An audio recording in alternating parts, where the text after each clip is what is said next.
is Holyrood Palace, the Queen, the Monarch's official residence in Scotland. And if you turn to the right, the left-hand side of the palace, you see through the black wrought iron gates. The left-hand side, you see the Abbey dating back to 1128, Holyrood Abbey. You can visit the palace, it's a paying attraction. It's open all the year round, it's only closed when the Queen or a member of the royal family is in residence. Or the Lord High Commissioner of the Church of Scotland. Queen's representative in Scotland. That's the Abbey there, dating back to 1128. The Queen's Gallery there, that's a paying attraction. You can visit the Parliament, it's free to go in there, that's if £414 million is free. It was... Make up your mind, well, there's something like the forecourt of a filling station. Tesco supermarket, Chinese restaurant. Welcome aboard, I think somebody joined us here. If you didn't, my name is Andrew, your guide, and Bob's your driver. On your left hand side there, Bob's your uncle, Bob the builder. That's the palace here.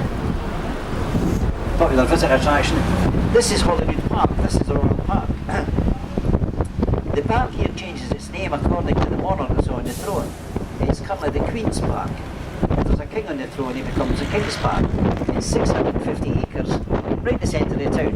It's one of the biggest areas for parkland in Europe. The construction on your right hand side is our dynamic earth. It's all about the planet that we all live on. I'll tell you about that in a minute or two.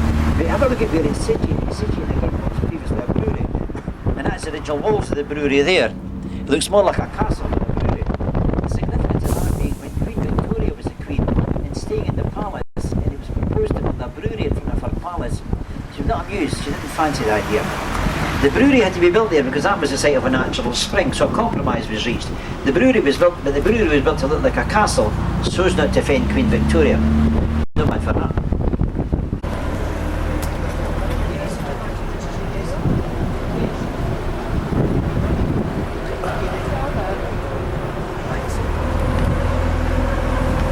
Over to your left, the rock formation on your left hand side here is the Salisbury Crags. There's a small road underneath the crags. See people walking up there. It's a radical road.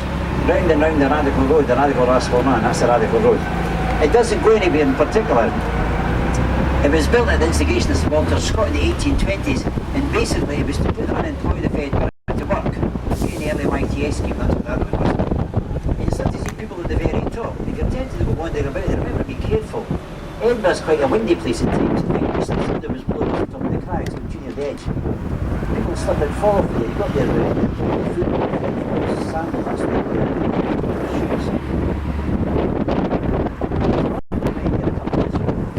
Somewhere in Central Europe, pushed their right the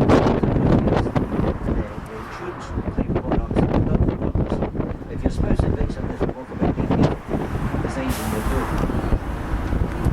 Sadly, occasionally people take a run and jump over there. Edinburgh's a great place if you feel suicidal. There's a lot of high places like this. So, if you're going up there, make sure you don't slip off, fall off, get blown off, jump off. The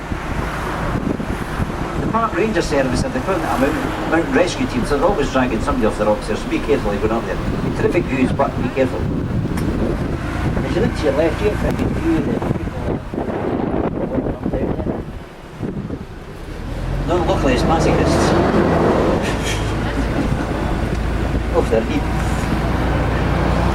On the right, on this side, if you look, the last part of the Royal Mile is beyond the traffic lights. If you look straight down, there's quite road markings on the strand. And just beyond the road markings, a couple of feet beyond it, with the cobbles and the crosses start. If you look down the road, there's three like the hedges. One at either side of the road, and one in the centre to the left of the right road markings, just at the start of the cobbles, crosses. What I did, Finery was a sanctuary for aristocratic debtors. If you owed money in Edinburgh and you got beyond that point, you were out of the jurisdiction of Edinburgh. You had the sanctuary of the monks in the abbey, you couldn't touch it. This is the stuff coming up for the palace now. And here on the right, this will be the detached structure, half of the pavement, half of the gardens, Queen Mary's bathhouse. No long Swedish. They reckon that Mary can be switched straight from the palace to there for a bath, twice a year. Well, the Swedish one or not. Comes out of the bath these. And over to your right, if you visit the palace, you get to visit the grounds of the palace here, the well-tended grounds. Every year the Queen's and Scots are all dark and half day. We're going under the bridge of Carrick, it's close to over by Edinburgh, London. But we're right in the right, there's a small hours, there's 3 hours in there. It's not an hour. 3 hours.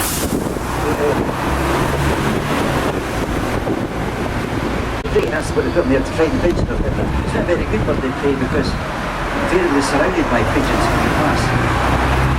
There's usually a pigeon sitting on his head when you pass. Just sits there like a pigeon.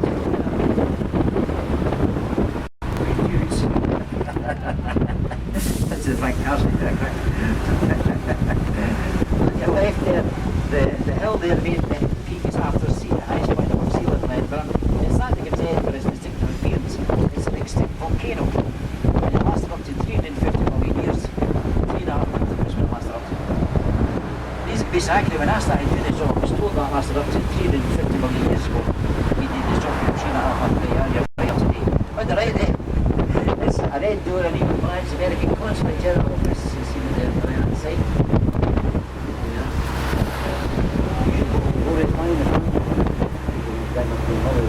On your left hand side, Edinburgh is going up to Robert Burns, the National Road Bars, Robbie Burns. Then the Robert Burns Old Lang Syne. Wow. The second most popular song in the world. Number one is Happy Birthday. This is quite a tie. I mentioned American, once got mentioned Robert Burns, here's a tie between the two. You've ever seen cowboy pictures, westerns, you ever seen the Mexicans refer to cowboys as gringo? Gringo. And the moustache and the gold teeth.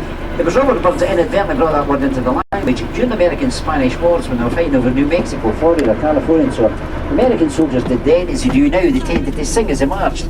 But remember, the other American soldiers remained were British, Scottish, English, Welsh and Irish, and the song that was popular then was a song by Robert Burns. The song was Green the Road Rushes On. Green the Road Rushes On, kind of march song. And apparently they were identified by their singing before they were actually seen. The next is that I say, here come the gringos. And that was derivated into gringo. And according to the Oxford English Dictionary, a gringo is a non-English speaking American. A non-Spanish American rather, is a gringo. Australia, right? Not too hot for you over here, is it? No, right. On the right hand side, Old Royal High School, that's where Alexander Graham Bell was educated, the man who invented the telephone. Somebody says invented the telephone, invented two telephones. One was in which you had to speak to somebody and then Walter Scott went to that school, the novelist. Ronnie Corbett, the entertainer. Robin Cook, the politician, they met the Royal High. If you look at the style of the school, it's a bit like a Greek temple. This Greek Doric type of architecture gives rise to one of Edinburgh's nicknames. Edinburgh is known as Athens of the North, although it usually feels more like Reykjavik of the South. Otherwise, another city that Edinburgh is likened to is Rome. Edinburgh, like Rome, like Sheffield, England, is got the hills. That's one of the hills here on the right-hand side, the Colton Hill. The round structure on the top is a monument to Anthony Lord Nelson, who built the Arch of Trafalgar in 1805. It's in the shape of an inverted telescope. Every year, the 21st of October, Trafalgar Day, they fly the famous signal from there. England expects from the masthead. On your left-hand side, St Andrew's House, main governing offices before the new Parliament, stands on the site of what was a prison up to the 1920s. And when this area was a prison, you had all the hooks, crooks, vagabonds and gangsters of Scotland were all congregated over here. Now you've got members of Parliament and civil servants in there. Not a lot has changed.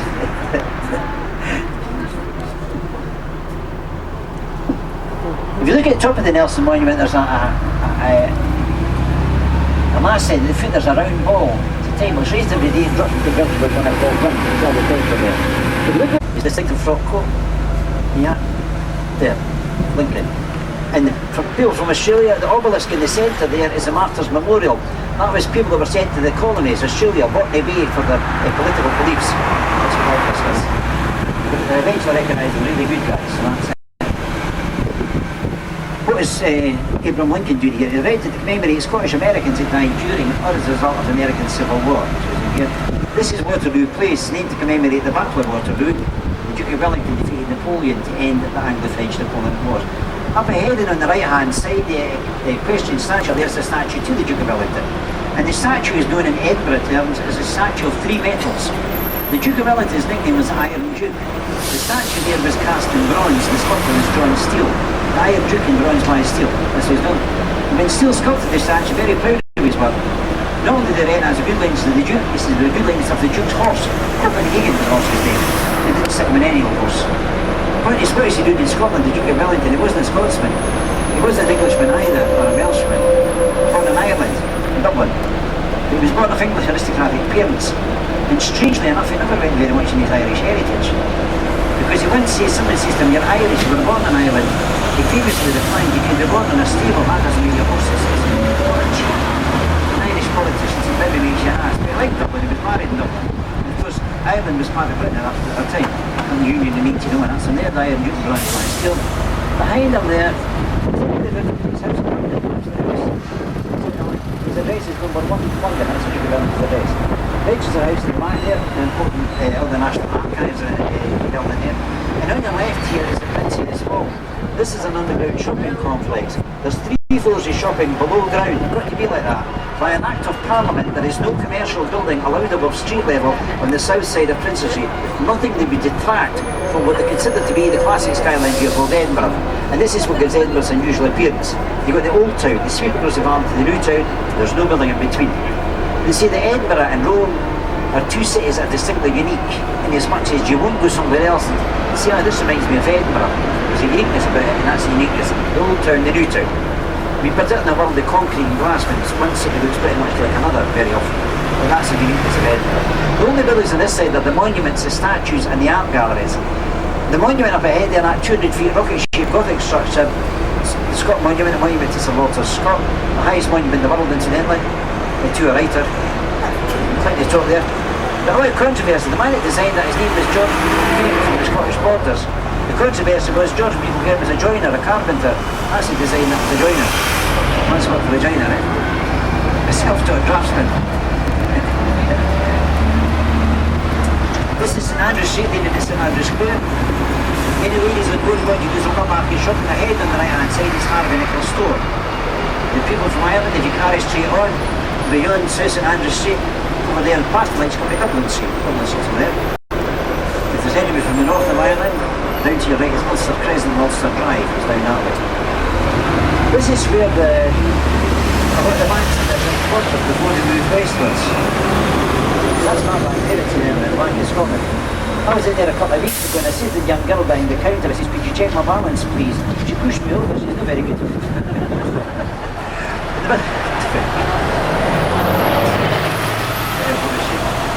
The column in the middle of the square, the guy that got the head in that, it's a bit like an elderly, very powerful man in the picture. I think that was first of all with that one. And it's from Glasgow in the bus. You from Glasgow? No, right, it's Glasgow. You see the tables and chairs you see in the pavement in Edinburgh? See that there? Tables and chairs and furniture. In Edinburgh, this is a pavement cafe. You see that in Glasgow, that's in the biggest tree there is. And they said, you've got a cup of tea. And you're there, there was St David's set up the parents in Wales. And straight ahead between Jenner's and Salisbury, the grocery after the English Rose. That's where most of the city centre pubs are situated. Traditionally, if you want to do a pub crawl on Edinburgh, it's one of those and you stagger with the other end, like the Temple Bar area in Dublin. If you're interested in statistics, there's 772 pubs in Edinburgh altogether, more than any other city in Scotland, and on a pro rata basis, it works out roughly 1 for every 500 of the population. And Bobby, your driver, has been in most of them. Last week. That's a pub there on your left with the pillars. That's a pub and restaurant. Okay, fancy looking pub. It used to be the commercial bank. It's well worth a visit. On the right hand side, the church on the right hand side is St Andrew's and St George's Church. It's an unusual church inside and it's much between the oval or round shape. Specifically built like that for the devil with no corners to hide it. Either that or the congregation will take it out in a collection estate. And on your left is an Albert Cafe, whatever that is. This should have been after King George IV. This is his son George IV. And George IV here was a pope that had a very king. He visited Scotland in 1822. He set up the Leap. We were briefly heading in that direction. He was greeted by a guard of honour, Scottish soldiers with their kilt and regalia. He was good to take it, he had a kilt made. George IV was over 25 stone in weight, just over 5 feet tall. And as a result of his kilt turned out to be a mini kilt. Because of the Scottish weather, under his mini kilt, it was tights or tights. It was absolutely ridiculous. The fact he was a kid, nobody could tell him so. Not like the Emperor's invisible suit. His name was Georgie Porgy, couldn't imply just to get up and make him fun. That's where he chose his nursery name, George IV. On the left hand side, the gentleman behind Buck, remember the guy that inspired it? He came with William Brodie. In a minute, you'll pass with the Otter grew up Robert Louis Steers. Yeah. You're looking across the river Forth to the Kingdom of Fife. So called because the one thing that is going to happen as well. In these gardens there's a small pond with an island in the middle of the pond. And that's where Robert Louis Stevenson played as a boy with his boats and his vivid imagination, and they reckon that was the inspiration for Treasure Island. So the next time we read about Hispaniola, Long John Silver, Jim Hawkins and Tom Net, That's where it all came about in the centre of Edinburgh. Robert Louis Stevenson, they didn't enjoy the best of health, and they didn't go very much in Edinburgh's weather, strangely enough. Edinburgh's weather is not all subtropical like it is today, you know. Actually, Edinburgh's weather is described as invigorating. That's a Scottish word for cold and miserable. So let's come to England, to Bournemouth, that's where we wrote the novel. On the right, number 17, with the sweeping there, that's with Stevenson grew up, so we parked the right hand side. Robert Louis Stevenson grew up there. Bournemouth, and then married an American before Steve, Fanny Osborne, and they moved to Monterey in California. There's a college there named after him. From there he moved on to the South Sea island of Samoa. He died at the age of 44. He was buried over there, probably Mount Beer, overlooked his beloved South Sea island home. He told them stories there, told them stories, and they spoke a pidgin English, and they called him Tutti Tala. That was the nearest way to tell the tales was Tutti Tala. One of Edinburgh's 700 actually, that's the word there, Tutti Tala. It's in the southern outskirts with the Stevenson and the Colony home. The history of Robert Louis, that's the church that Robert Louis Stevenson attended, Stephen sits here. And one of the reasons we know that is got his initials engraved in one of the pews, RLS. On the right hand side, at 52 Queen Street, was a home in practice of one of Scotland's best known medical men, Sir James Young Simpson. Simpson was a Scottish-born doctor that discovered that anaesthetic causes the chloroform. He was born in Bathgate, a small town to the west of Edinburgh. One of 9 children. His father was a baker. His mother died when he was 9. And he went to Edinburgh University Medical School at the age of 14, which wasn't unusual. He graduated in medicine. His specialised discipline was obstetrics. And one of his concerns as a young doctor was the pain that women suffered in childbirth. There were no anaesthetics these days. After a dinner party along here in 1847, after dinner, the women left the room, and Simpson and his 4 assistants, they carried on drinking and smoking, but they were always experimenting, passing things round. When the women returned, the men were all unconscious under the table. That's when they discovered the problems of the chloroform. They tried them themselves. It wasn't generally accepted because the church of today and the medical profession, they reckoned it was God's will that women should suffer pain in childbirth. That's what they said. Simpson disagreed, and so did Queen Victoria. She used it for the birth of Prince Leopold, and that gave it the acceptance he was obviously due. He became the Queen's Royal Physician. He was the first man to be knighted for his services to medicine, become Sir James Young Simpson. When he died, his widow had the opportunity to be buried in Westminster Abbey as a Queen's physician, but she chose to be buried here in Edinburgh at Morrison Cemetery because 2 of his children were deceased. The maternity hospital in Edinburgh bears his name, the Simpson Memorial Maternity Pavilion. And the first baby that was delivered with chloroform was a little girl, and she was christened Anastasia. That's where the name comes from, and you can read about that because the room has been retained as the Discovery Room. It's run by the Church of Scotland. So that was the first baby that had that name. She was born to a fellow doctor, a Dr. Carstairs. The statue of William Pitt, the British Prime Minister at the age of 24. This is the guy that introduced income tax to the UK. Now, his ducks in the pound when it was first introduced. When Kent Road, the Lord Bill Convenient was done for tax evasion a few years ago, that was Doddy's defence. They thought it was still tucks in the pound, so they didn't realise it going up. They also introduced a window tax to try and pay for them following the wars. The more the window had, the more tax paid. People didn't like paying taxes. They bricked their windows up, they painted them in. The window tax gave rise to the expression daylight robbery. Along to the right here, everybody does see the flag there, that's the lighthouse building. Look at the green flag in the bottom, it's right on with a blue diagonal across the St. Patrick in the flag. It's just across the St. Andrew and St. George. The reason for that is the lighthouse board came into being in 1776. Ireland didn't have a union until 1801, so that was a union flag up until then. It was across the St. Andrew and St. George. St. Patrick's Cross was added in 1883, I think it was. Look at the beautiful chandeliers up here, the assembly rooms in the music hall. Oh, the crystal chandeliers. Okay. That was built, the new one was built essentially for tea dances in the side. George Street here was intended to remain thoroughfare of Edinburgh, not Princess Street. And considering it was built in the 1760s, it's a relatively wide street. The thinking behind it was built wide enough that fire wouldn't spread from one side of the street to the other, as it done in the old town of Edinburgh with the narrow congested streets. It was also designed to do a U-turn with a coach and 4 horses. That was the thinking behind it. And that's come in handy for parking cars in the middle of the road now. I mean Georgie Porges statue here. Imagine that, 25 stone, 5 feet tall, this is grotesque. Looks nothing like him. He said we're accurate at the picture in his portrait in the Holyrood Palace. Somebody says to me once, I was talking about him, they said, they reckon he got as fat as that because he ate sweets. when our driver says, what do you need three-piece? We say, it's nice. Three-piece. Washing your husband. Look at the hell they still building the spire with 2 square tours here. That's not one building, that's 2 buildings. The spire at the back is an old college in Church of Scotland. When they built the new college, it specifically lined up with the old college the same with building a spire. They got 2 for the price of 1. You see a minute through the spire seems to move in the roots. That's just quite saving money, you see. We're not really miserable. The only ones that get the name of being anybody from Aberdeen? No, right, they get the name of being a wee bit miserable in Scotland. They're Barbarians. She said, we're not about calling them Nathan. Well, she should call them something. That's the way they talk up there. You see now the spire's moved to the right, moved to the road. See, it's now 2 buildings. Oh yeah. There's become 2 buildings up there. In case you didn't believe me. On your left hand side, the Royal Scottish Academy, behind us, the National Gallery of Scotland, and the next bus stop is a left here, this one here, every 40 minutes, the bus stop is here. It's a single deck bus. It says Gallery shop at the front. It leaves here, and it goes round the way where the bridge was started to two, and then takes you to the outline gallery of more than half, the National Portrait Gallery, the Dean Gallery. It's a free bus service, and it's free with the galleries.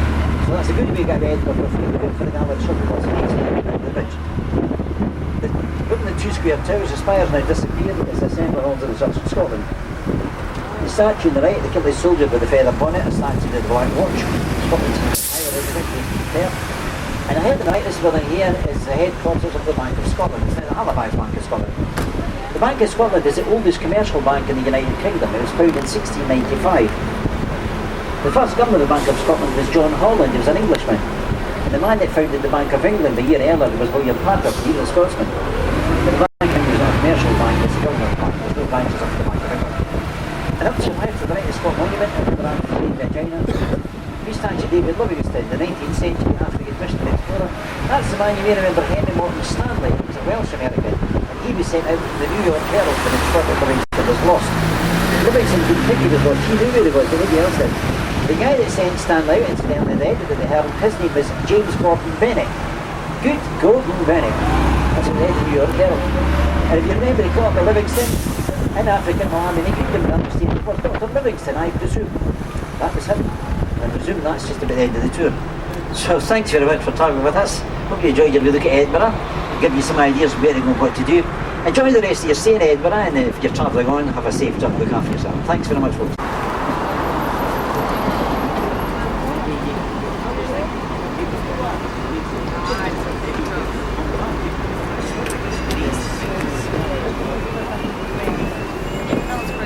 Very much.